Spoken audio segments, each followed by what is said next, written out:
Welcome to Asia Outlook. I'm Melody and I'm here to report the top stories from around Asia. Chinese President Xi Jinping thanked Pakistan for its strong support amid the global coronavirus outbreak. He made the comment during talks with Pakistani President Arif Alvi in Beijing on Tuesday. President Xi also expressed his gratitude to Pakistan for donating medical supplies to China. He said the COVID-19 pandemic is raging across the world, so countries should join hands to fight it. President Xi also noted that China will continue to support and help Pakistan in the best regard. For his part, President Alvi said the Communist Party of China and the Chinese government has shown great leadership and strong resolve in the fight against the pandemic. He criticized some countries for stigmatizing and isolating China and thanked Beijing for helping Pakistan in its disease control efforts. Kyodo News reported on Tuesday the deputy head of Japan's Olympic Committee, Kozo Tashima, has tested positive for the coronavirus. A member of the International Olympic Committee has said the plan to press ahead the Games is insensitive and irresponsible. CGTN Grace Lee has more on this from Tokyo. Yeah, that scathing criticism came from Hayley Wickenheiser, who herself was an Olympic athlete, a four-time gold champion from Canada who played hockey. And her her voice is the voice of a lot of athletes at the moment who are devastated by the fact that the IOC won't even start to discuss a contingency plan at this point, even as Tokyo's deputy chief for the Olympics has been diagnosed with coronavirus after a visit to the US and Europe. He says that he's fine other than pneumonia and a fever. He seems to be downplaying his symptoms. And after that, the IOC issued another statement saying that at this point they are going ahead with the Olympics and that, anything else would be speculative and they don't want to discuss it at this point. But an increasing number of athletes are growing angry about this response and the lack of commitment from the Olympics Committee to try and find a contingency plan that would be safer for these athletes. Malaysian Prime Minister says the government may need to extend curbs on travel and business. This is if current restrictions, which include preventing its citizens from going overseas and foreigners from entering, fail to prevent the spread of COVID-19. CGTN Ryan Meltzer has more from Kuala Lumpur. Well, it seems as if many Malaysians failed to grasp the intention and spirit of this restricted movement order or partial lockdown, and many had planned to beat a hasty exit and head back to their families' hometowns as if it was a major festival. And then last evening, the police told them that if you want to cross state lines, people have to come to the police stations and fill out a form and have a valid reason for going out of state. So then people swarmed the police stations and there were huge crowds of people standing side by side, defeating the entire purpose of this social distancing exercise. So the police had to call a halt to it and say they were temporarily suspending that order, but they reinstated it today. We've also seen today that some restaurants, although they're only allowed to operate for takeaway and delivery, some were allowing dine-in customers. Some outdoor markets that apparently were not supposed to be open were open, and people flocked to public parks that are very popular for hiking and jogging and the like. So there was some failure to grasp the intention there. At the same time, essential services are still allowed, so grocery stores and pharmacies and the like, but I would say that the panic buying has really slowed or ceased, the panic buying we saw the past couple of days. And as well, I would say that you could see probably around 90% fewer people and vehicles on the street than you would on a normal day. And it seems that Malaysians on the whole are definitely supportive of the actions that the government has taken. Iran furloughed about 85,000 prisoners to contain the spread of the novel coronavirus in prisons. A judiciary spokesman said 50% of security-related prisoners are among those furloughed. Iran has nearly 16,000 confirmed cases and over 900 deaths.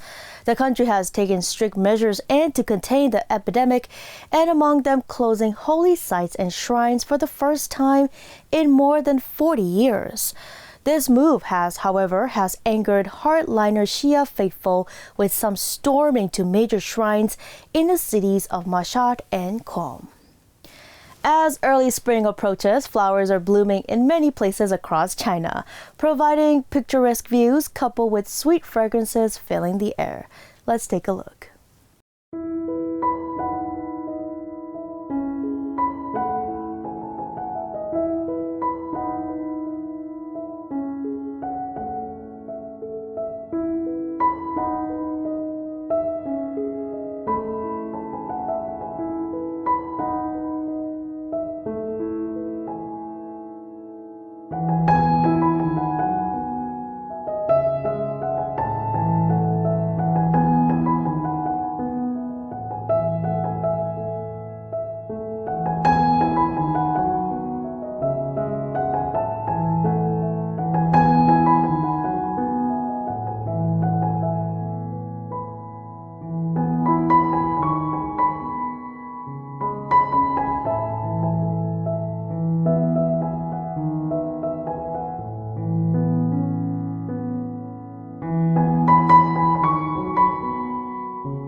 The fate of the Summer Olympic and the Paralympic Games from July through September hangs in the balance, though Tokyo organizers and the International Olympic Committee are firm that they will proceed as scheduled.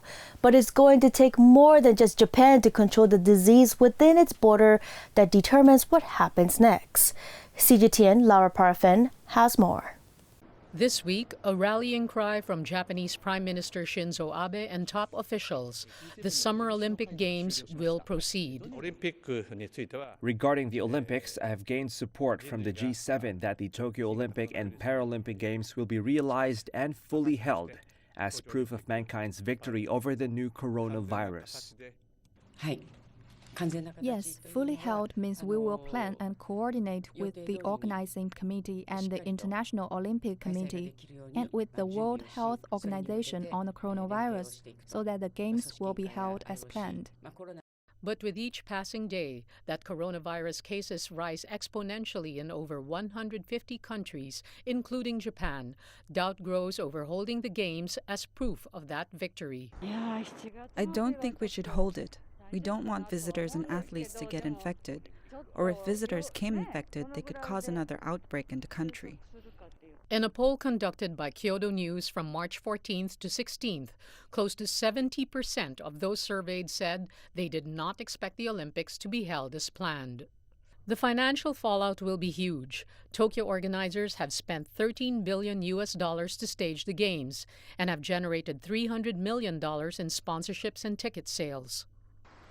On Wednesday, a plane left Tokyo for Athens to collect the Olympic flame lit in Greece last week in a downscaled ceremony devoid of crowds to prevent further contagion. The spread of COVID-19 has canceled qualifiers for Olympic events and major training camps. Only 57% of world athletes have booked a spot in the Summer Games. The IOC encourages athletes to continue to prepare as best as they can, says World Heptathlon champion Katarina Johnson-Thompson of Great Britain. But she added that it was impossible to deal with the pressure of training and keep the same routine. The IOC has acknowledged the criticism, saying that the pandemic was, quote, an exceptional situation which requires exceptional solutions. Holding the Olympic Games could boost morale in a pandemic-weary world. In the ancient days, all wars would stop for the Olympics. It was a very civilized agreement among nations that no matter what was happening, a war would stop and the Olympics would carry on, and the battle would carry on via representation of the nation's best athletes. And it feels like we're at war collectively, and the common enemy is corona. But the coronavirus is invisible, and that's why the battle to stage the Olympics and curb the pandemic remains a global challenge. Lara Parpan, CGTN. Half-empty malls, vacant restaurants, and almost deserted shops, an unfortunate result of the COVID-19 outbreak, which has left Singapore's retail and F&B industry in complete disarray.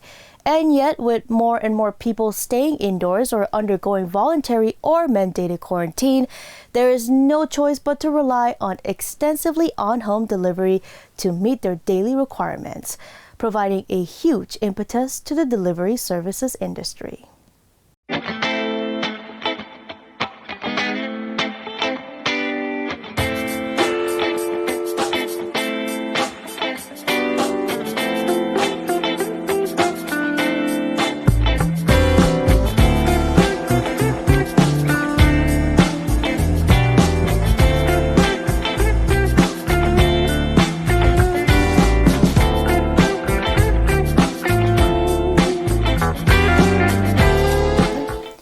U.S. President Donald Trump has again defended his practice of calling the novel coronavirus as, quote, Chinese virus, end quote.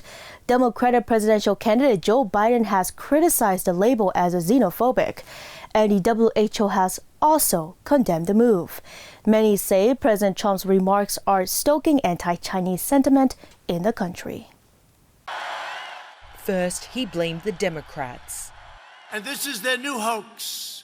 But, you know, we did something that's been pretty amazing. We're 15 people in this massive country. Then he implied it was probably just the flu. We've had 11 deaths, and they've been largely old people who were susceptible to what's happening. Now, that would be the case, I assume, with the regular flu, too. And now the US president has a new approach, labeling the COVID-19 pandemic as a Chinese virus. In the last 72 hours, Trump has made a point of using the term multiple times on Twitter, even defending it hours later. I said I have to call it where it came from. It did come from China. So I think it's a very accurate term. An assertion disputed by both leading scientists and the WHO. COVID-19 was discovered in Wuhan, but it doesn't mean that it originated from Wuhan. This is an issue of science. We will have the answer as studies continue. It's not responsible to jump to a conclusion without facts. All that we need now is to be able to identify the things we need to do to move forward quickly, with speed, with certainty, and to avoid any indication of ethnic or other associations of this virus. Apart from questions over the origin of the virus, top Democrats in the US have accused Trump of fueling racism.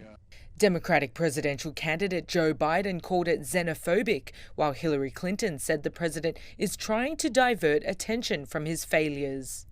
Major US media have also criticized Trump. An NBC News article compared the comment to Trump's previous statements against Mexicans, while the Washington Post published an opinion piece written by Democratic Representative Ted Lieu. Amidst the criticism, Asian Americans are reporting incidents of racial attacks due to the perception that China is to blame for the virus, and some believe Trump's comments aren't helping. A CBS News correspondent quoted an unnamed White House official who referred to coronavirus as the Kung flu, but the president has been unrepentant. A person at the White House used the term Kung flu. My question is, do you think that's wrong, Kung flu? And do you think using the term Chinese virus, that puts Asian Americans at risk, that people might target them? No, not at all. I think they probably would agree with it 100%. It comes from China. There's nothing not to agree with. The reality seems to be very different. Many others, too, have shared stories of racial abuse. Analysts say instead of uniting people in a time of crisis, the Trump administration is doing exactly the opposite. Global automakers are putting the brakes on their operations as the coronavirus pandemic continues to spread around the world. They're doing that by taking such extreme measures as halting production and closing plants. More than 8 international car makers, including Volkswagen, Ford, and Renault, so far have temporarily suspended their operations in Europe. Italy's Fiat Chrysler is halting production at its 6 plants in the country and in Serbia and Poland. Renault has closed factories in France and Spain. Ford is indefinitely suspending all of its European operations. Nissan has ceased production at Britain's biggest auto factory as it assesses supply chain disruptions and a drop in demand. Luxury automakers Ferrari and Lamborghini have announced a suspension of operations. German titan BMW has yet to announce factory closures. As COVID-19 cases continue to rise around the world, Indonesia is beginning to take strict measures to slow the spread locally. Schools and tourist attractions have been closed for the next 2 weeks, and large gatherings have been banned. CGTN Sukina Aluwalia has more from Jakarta. Jakarta's streets look drastically different from just a few days ago. What would usually be congested with cars and motorcycles are now nearly empty. This is how Indonesia is dealing with the COVID-19 outbreak. Public spaces are mostly quiet, and government schools like this one here have shut down for at least 2 weeks. Jakarta's governor says while children may not show symptoms of COVID-19, they can be carriers of the virus. And that could have had huge consequences in the efforts to contain local endemics. Bayu Krishnamurthy is familiar with outbreaks. He led a committee that helped to combat bird flu in Indonesia between 2006 and 2010. Indonesia survived bird flu. We also survived H1N1, the pig flu, they call it, MERS, SARS, and others endemic, even pandemic before. And so I think, yes, Indonesia will survive this as well. That's I'm sure, very sure about it. But in sense of ready to be, for example, in comparing the number of cases with the available bed in isolations in the hospital and so forth, we are still struggling, and we are need to make speeded preparations.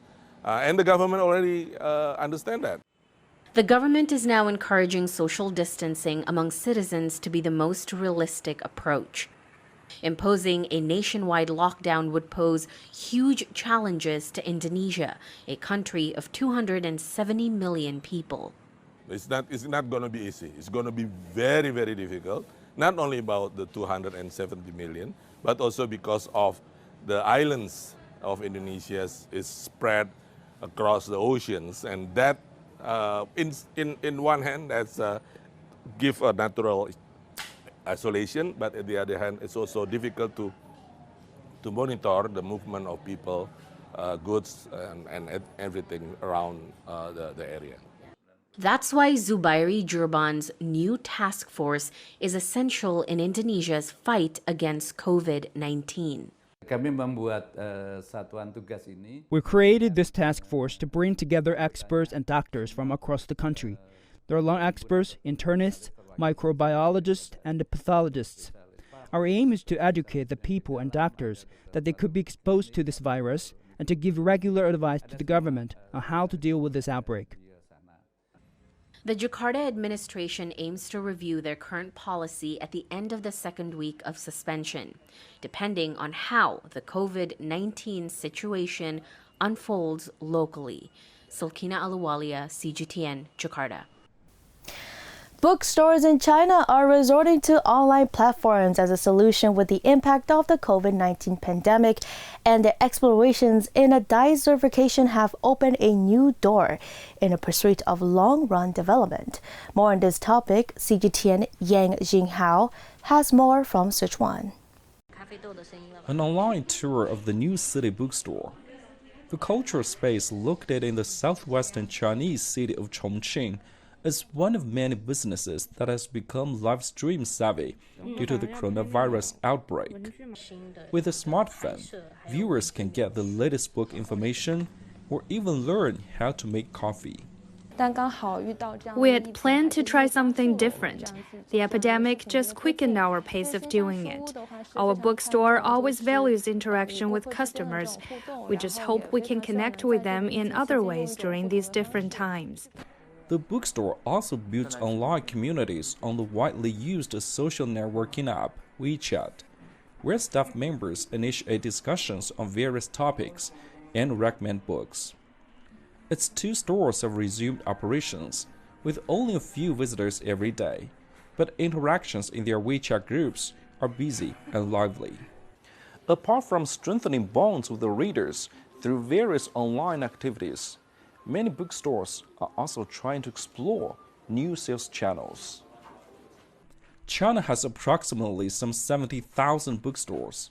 The lengthy shutdown has put them in a tough situation. In response, many have opened web shops to defray the losses. Yanjiyou is a bookstore chain with some 60 locations across China. In early February, it also started working with one of the nation's largest food delivery platforms. This service can improve logistical efficiency. Our products can be sent to customers within half an hour. We hope such platforms deliver not just ordinary food, but also intellectual food. Also, it expands our sales channels beyond the physical stores.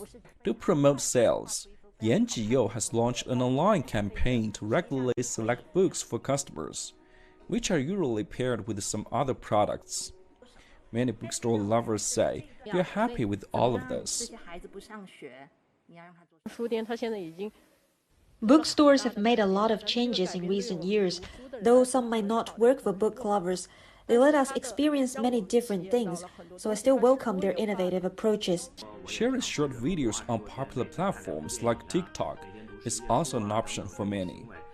In fact, exploration during the outbreak has opened a new door for bookstores to pursue better development. Next, we'll try more on different platforms besides book sharing, such as online reading activities or online courses to enrich our services. As self-rescue by bookstores continues, many city governments have also issued preferential policies to tide them over.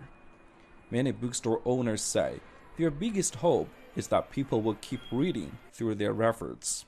Yang Jinghao, CGTN, Sichuan Province. Starving monkeys looking for food during a drought took over an abandoned town hall in Prachuap Khiri Khan, central Thailand. The building was left abandoned after the provincial government moved to a new building. The authorities did not take any action to get rid of the monkeys, but just left them be.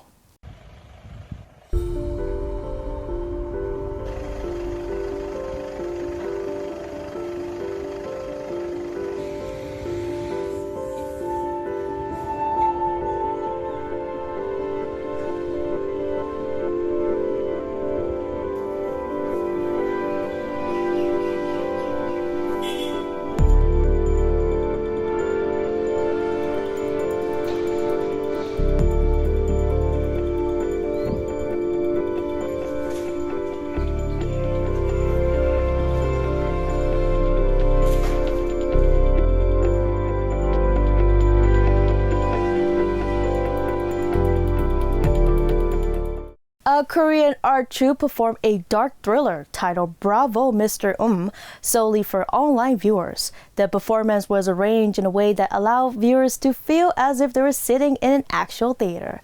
Let's take a look.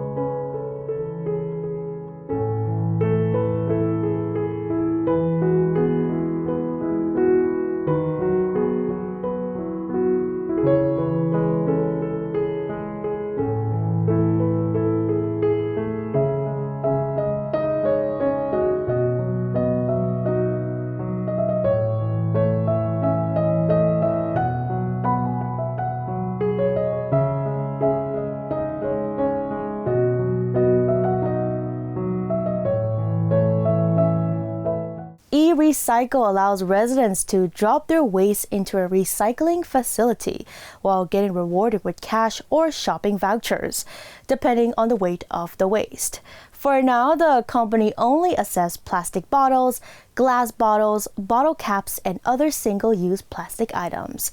CGTN Silkina Aluwalia has more. As a shop owner, recycling was a bothersome chore for Lily. Most of her waste would go unnoticed for days until she started using E-Recycle, a newly developed app that aims to offer a practical solution to plastic waste. Residents like Lily are able to trade their trash for cash. I realize now that my waste has economic value. My small shop generates a lot of trash like plastic bottles. So this app has helped me be more responsible in terms of recycling them. Now Lily is able to gather her single-use plastics and have them easily picked up daily. Jakarta alone produces at least 7,000 tons of waste per day.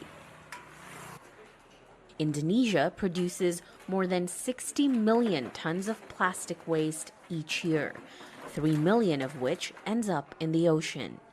Those numbers prove that Indonesia still needs better waste management programs. There are no disposal systems in many parts of the country, and that eventually leads to illegal dumping. Those concerns led Dicky to launch the recycling app. For now, the company only accepts plastic and glass bottles, including its components, but that's already enough to help reduce waste in the city. The journey of the waste from the first producer of the waste to the recycler is not working well. So we feel that we have to do something, and we want to ask people and educate people to join with this recycling process, and also we want to create new social economy through waste, and we can make prosperity through waste. Jakarta's largest landfill is already reaching its maximum capacity with nearly 50 million tons of waste. Apps like eRecycle helps residents to change their waste management habits and encourage them to be more environmentally conscious. Sulkina Aluwalia, CGTN, Jakarta. The Chinese Foreign Ministry voiced strong dissatisfaction and opposition to the comments made by an American official about China's policy of military and civilian integration. This comes after Christopher Ford, the U.S. Assistant Secretary for International Security and Non-Proliferation, described China's strategy as a global security threat and one of the most pressing national security threats for the U.S. Let's take a listen. Promotion of military and civilian integration is a common international practice by many countries, including the U.S. The U.S. military and defense departments cooperate in many ways with universities, research institutions, and enterprises. That policy in China aims to effectively allocate resources to facilitate social economic development and national defense. It's open and transparent. There is no such thing as stealing or acquiring foreign technology. Some U.S. officials offer a distorted version of China's policy and use it as an excuse to block China's technological development and trade with other countries. This, along with a Cold War mentality, would hurt the two countries' interests. China urges the U.S. to stop its baseless accusations and defamation of China's policies. China has donated 2,000 fast test kits to the Philippines. The Chinese embassy there says the kits can produce results in 3 hours, and more kits are on the way. Chinese Foreign Minister Wang Yi has pledged to provide medical supplies to Spain. A team of 9 Chinese medics arrived in Italy on Thursday with some 30 tons of equipment and supplies on a flight organized by the Chinese Red Cross Society. They included ventilators, monitors, and defibrillators. Iran, the worst hit in the Middle East, is also receiving help from China. A non-governmental group in China has been translating health information into Persian. Most stocks in Asia continue to drop in early on Thursday trading. Pessimism about the global economy put investors on edge following another bloodbath in U.S. equities. As of mid-session, Hong Kong's Hang Seng Index fell more than 4%. Japan's Nikkei Index also declined after opening higher. Trading halted in South Korea as stocks dropped beyond 8%. Chinese mainland markets also struggled to find their footing despite generally smaller declines. Elsewhere, the Philippines plummeted over 20%, and Indonesia called a temporary halt in trading. And that's all we have for today's Asia Outlook on MI Radio. Thank you for being with us. We'll be back next week. Until next time.